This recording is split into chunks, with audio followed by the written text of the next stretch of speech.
안녕하십니까, 신소연입니다.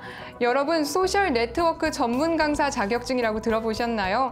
2박 3일의 프로그램만 이수하면 바로 발급받을 수 있다고 하는데요. 그런데 그 교육비가 무려 100만 원이 넘는다고 합니다. 프로그램 내용을 보면 더 놀랍습니다. 트위터 계정 만들기, 페이스북 친구 추가하기 등 특별한 교육 없이도 우리가 충분히 배울 수 있는 것들이었습니다.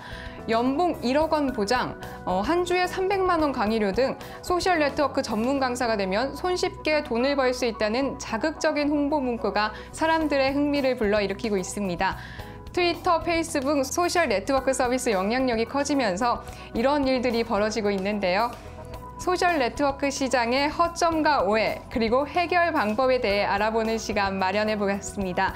소셜링크 대표인 이중대 대표님 만나보겠습니다. 안녕하세요. 네, 안녕하세요.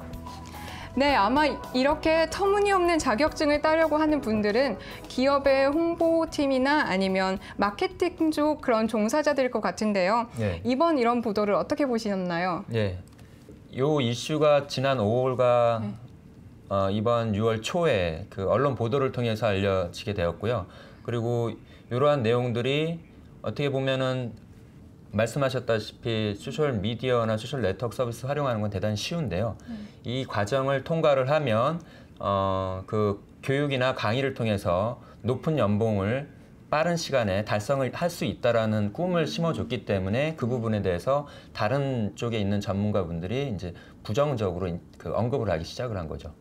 그러면 소셜 네트워크 서비스와 관련된 국내나 해외에 공인된 협회가 있긴 있습니까? 국내 같은 경우는 아직 네. 없고요. 그 요번 과정이 이제 국내 정부 기관에서 인증한 자격증인 것처럼 이제 사람들이 그 오해를 할 수 있게끔 알려졌기 때문에 그 부분이 큰 그 부정적인 이슈를 일으킨 거고요. 그리고 소셜 미디어 전문가라고 일컬어지는 이 직업군이 국내도 그렇지만 해외에서도 그 전문성에 대해서 많은 그 지적들이 있습니다. 그래서 그 자신이 소셜 미디어 전문가라고 이야기를 하지만 그렇다면 비즈니스 차원에서 수익을 올리거나 비즈니스 영역에 있어서 긍정적인 효과를 준 사례가 있느냐라고 그들에게 이제 질문을 하게 되는데 이번 이슈에 있어서 소셜미디어 전문가라고 그 과정을 이야기하는 분들은 솔직히 그 활용법에 있어서는 전문가이지만 비즈니스 차원에서 했던 경험을 얻기 때문에 전문가라고 인정하기 힘들다라는 게 일단 업계에서 이제 판단인 거죠. 아, 그러면 이런 교육을 받게 되면 도움은 되긴 하지만 연봉 1억, 한 주에 300만 원 이상을 받는다는 건 조금 과장된 광고일 수 있겠네요. 네, 그래서 개인적으로도 소셜미디어 전문가라고 일컬어지는 이 직업군이 지금 약 2, 3년 동안 만들어지고 있는데 이 직업군에 대한 그 전문성, 그러니까 신뢰성, 이 부분이 대단히 떨어지고 있는 상황이고 교육 과정을 이수했다고 해서 전문가라고 스스로를 이야기를 하면 그렇다면 이 업을 갖고 있는 전체의 사람들은 그 전문성이나 신뢰성을 얻는 데 있어서 더욱더 힘들어지는 경향이 두드러질 거라고 봅니다.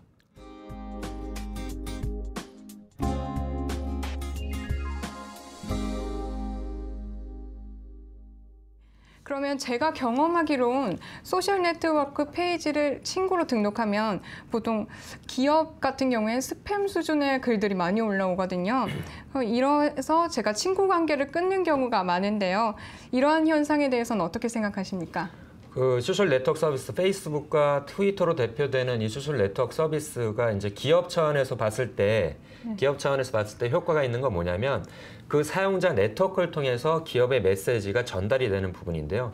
보통 소셜 게임이라든지 혹은 기업에서 진행되는 마케팅 캠페인이라든지 거기에 참여할 때 특정 버튼을 누르면 그 메시지에 참여했다는 내용과 함께 자신의 네트워크들도 이 캠페인에 참여하라는 문구가 이제 날아가는 거죠. 그 자발적으로 정말로 이걸 알리고 싶다라고 생각해서 알렸을 때는 문제가 안 되겠지만 그 메시지가 정말로 재미가 없거나 상업적인 컨텐츠일 때 그 메시지를 본 사람들이 그 메시지를 스팸이라고 인지를 하게 되는 거죠. 그렇게 되면 그런 마케팅 활동을 진행한다든지 혹은 그런 마케팅 메시지를 널리 퍼뜨리는 사람은 그 사용자들이 선호하지 않게 되는 거죠. 그런데 이렇게 스팸 글이 많이 올라오는데도 기업들의 팬페이지는 점점 늘어나는 추세잖아요. 예. 이런 현상은 조금 아이러니하다고 볼 수 있는데요. 예. 어떻게 생각하십니까? 그러니까 페이스북이 이제 7억 명, 전 세계 규모로 7억 명의 사용자를 돌파할 시점이 왔고요. 국내에서도 한 350만, 360만 그 사용자 규모가 확보가 되었는데요. 기업들은 이제 페이스북을 통한 마케팅이 효과가 있다는 걸 인지를 해서 그러한 것들을 마케팅 활동을 진행하는 초창기이고요.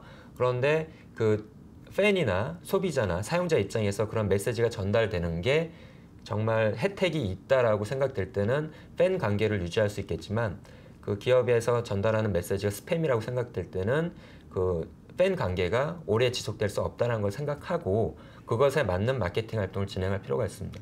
네, 그렇다면 마지막으로 반법론적인 측면에서 기업들의 SNS 마케팅의 모범적인 사례가 있을까요? 국내에서도 이제 사례들이 등장을 하고 있지만 그러한 활동을 오랫동안 진행했던 해외 사례들을 보면 그 코카콜라 빌리지라는 사례가 있는데요. 그건 뭐냐면 이스라엘에서 작년에 진행된 걸로 알고 있는데 그 코카콜라가 스폰을 하고 있고 그 스위밍 풀 같은 곳에 10대, 20대 그 청소년들이 참여를 해서 자신의 페이스북 정보가 담겨져 있는 팔찌를 차서 그 수영장을 중심으로 한 그 플레이스, 지역을 돌아다니면서 이걸 찍게 되면 그 내용이 내가 여기서 경험하고 있는 사항들이 페이스북 그 개인들의 프로필에 올라가게 되는 거죠. 그건 뭐냐면 그 브랜드에 대해서 스폰해서 진행되는 이벤트에 참여를 해서 그러한 메시지가 자연스럽게 그들이 원해서 진행될 수 있도록 하는 경우들도 있고요. 그 보통 이제 그 자동차 브랜드에서 많이 진행되는 게 있는데요. 그 RFID는 RFID 스캔이라는 기술이 있습니다. 그래서 모토쇼가 만약에 진행이 된다.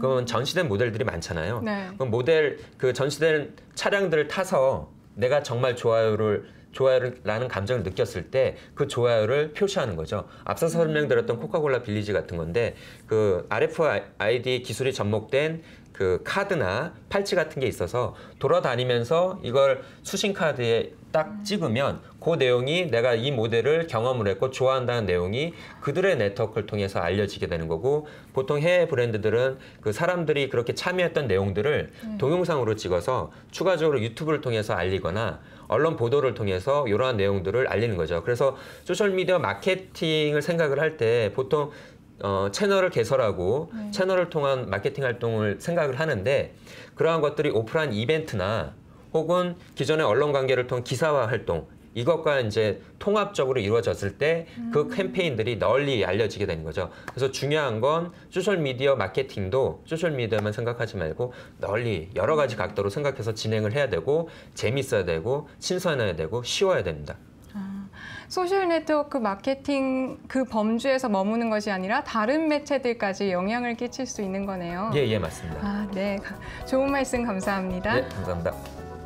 SNS가 처음에는 정보 교류 그리고 친목의 목적으로 이용되다가 이제는 기업이 고객에게 다가갈 수 있는 가장 친근한 도구가 된 것 같습니다. 저희가 준비한 소식은 여기까지고요. 다음 시간에 다시 뵙겠습니다. 감사합니다.